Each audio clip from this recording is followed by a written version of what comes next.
जय श्री राधे श्याम। आज हम माघ मास के 28वें अध्याय की कथा करेंगे। सारस ने कहा, वानर, तेरा प्रश्न न्याय संगत है। जिस कर्म के कारण मुझे यह कष्टदायी पक्षी की योनि प्राप्त हुई है, उस रहस्य को सुनो।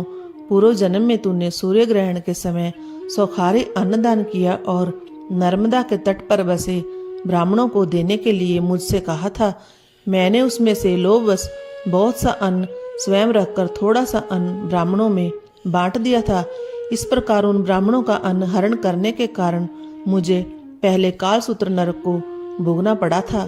वहां रुद्र और पीव के सरोवर में उल्टा करके यमदूतों ने मुझे बहुत समय तक लटकाए रखा। भयानक कौवों और गीदों ने चोंच के प्रहार से मुझे शत विक्षित कर दिया। कीड़े खाने लगे। इस प्रकार के भयानक कष्टों को 30,000 वर्ष तक झेलने के बाद मुझे यह पक्षी योनि प्राप्त हुई। जो कष्ट मैंने नरक में भोगे हैं, उनकी कल्पना मात्र से अब भी मैं सहर उठता हूँ। दैव कृपा से मुझे नरक से छुटकारा मिला और सारस बना हूँ। यह योनि मुझे इस कारण भुगतनी पड़ रही है कि मैंने एक बार पूर्व जन्म में ही बहन के घर से कांस्य पात्र चुराकर एक जुआरी को दे दिया था। यह मेरी मादा जो इस समय सारसी है, पूर्व जन्म में एक ब्राह्मणी थी। इसने भी कांस्य पात्र की चोरी की थी। इसी कारण इसे सारसी बनना पड़ा है। हे वानर, अब तक मैंने तुमको भूतकाल का सारा वृत्तांत सुनाया है। अब भविष्य का हाल सुनो। इस जन्म के बाद मैं यह सारसी और तुम हंस योनि को प्राप्त होंगे।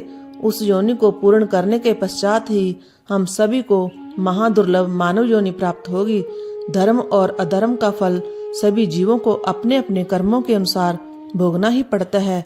सभी को बारंबार इसी प्रकार के चक्कर में पड़ना होता है। केवल विस्मत योगी वेदज्ञ ही इस कंटक भरे मार्ग को सकुशल पार कर सकने में सामर्थ्य है, दूसरा नहीं। भगवान सदाशिव हर प्राणी के छोटे बड़े पुण्य पाप का विचार करने के उपरांत शुभ एवं अशुभ फल देते रहते हैं। जो बुद्धिमान होते हैं वे उनको विधाता के न्याय को जानकर संतोष करते हैं। कोई भी प्राणी उपाय एवं बुद्धि के द्वारा अपने कर्मों के फल में कोई अदल बदल नहीं कर सकता है। तुम स्वयं अपने को ही देखो। पहले राजा थे, फिर नरक भोगा, अब बानर हो, आगे हंस और फिर मनुष्य बनोगे। शोक करने से कुछ नहीं होता। प्राणी को काल की प्रतीक्षा ही करनी चाहिए। मैं यह सब ज्ञान होते हुए भी धैर्यपूर्वक प्रभु की माया के वशीभूत हुआ सारसी के साथ इस वन में रहता हुआ काल की प्रतीक्षा कर रहा हूँ। तुम भी वही करो। वानर बोला, हे ज्ञानी, तुम्हारे कर्म उत्तम है।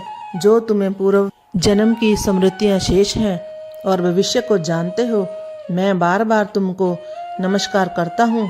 तुम्हारे कथन के द्वारा मेरा अज्ञान नष्ट हो गया है।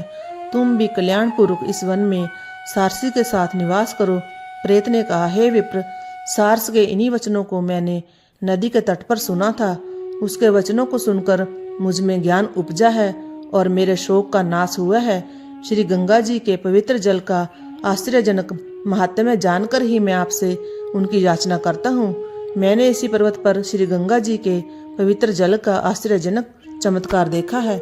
मैं जानता हूँ कि इस पवित्र जल के पीने से अवश्य ही मैं इस प्रेत योनि से मुक्त हो सकूंगा।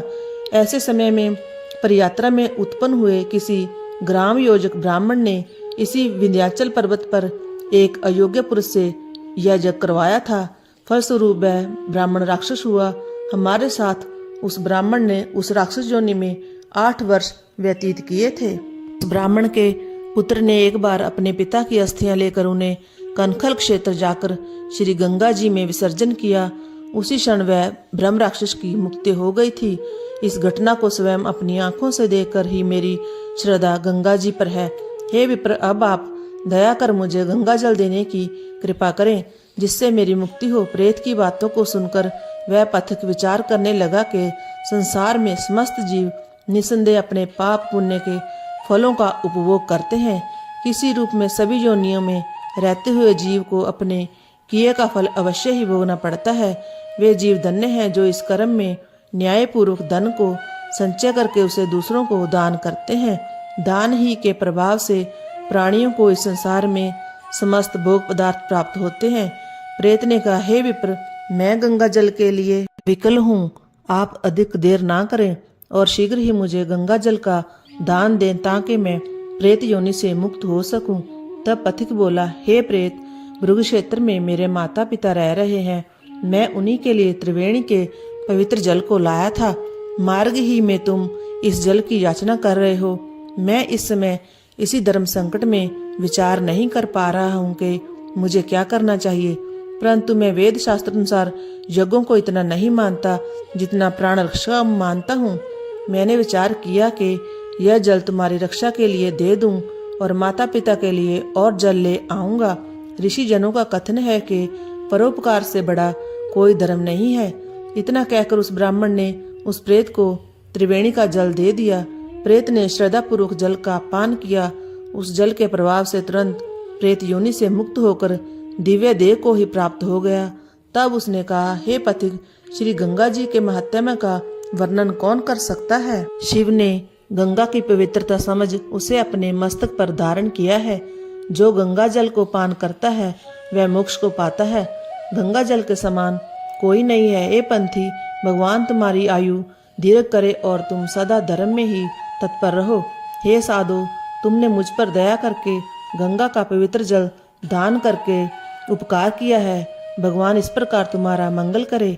इस प्रकार वचन कह वह दिव्य देहधारी केरल का ब्राह्मण प्रेत योनि से मुक्त होकर स्वर्ग को चला गया। तब पथिक ब्राह्मण पुनः त्रिवेणी से अपने माता पिता के उपयोग हेतु जल लाने के लिए वापस चला गया। देवद्युति से प्रयाग इस पुनीत महात्म्य को सुनकर वह पिशाच माघ स्नान के लिए त्रिवेणी की ओर चला गया। वहां स्नान करके वह द्रविड़ राजा उस पाप योनि से मुक्त हुआ और स्वर्ग को चला गया। इस प्रकार कथा का 28वां अध्याय समाप्त हुआ। जय जय श्री राधे श्याम।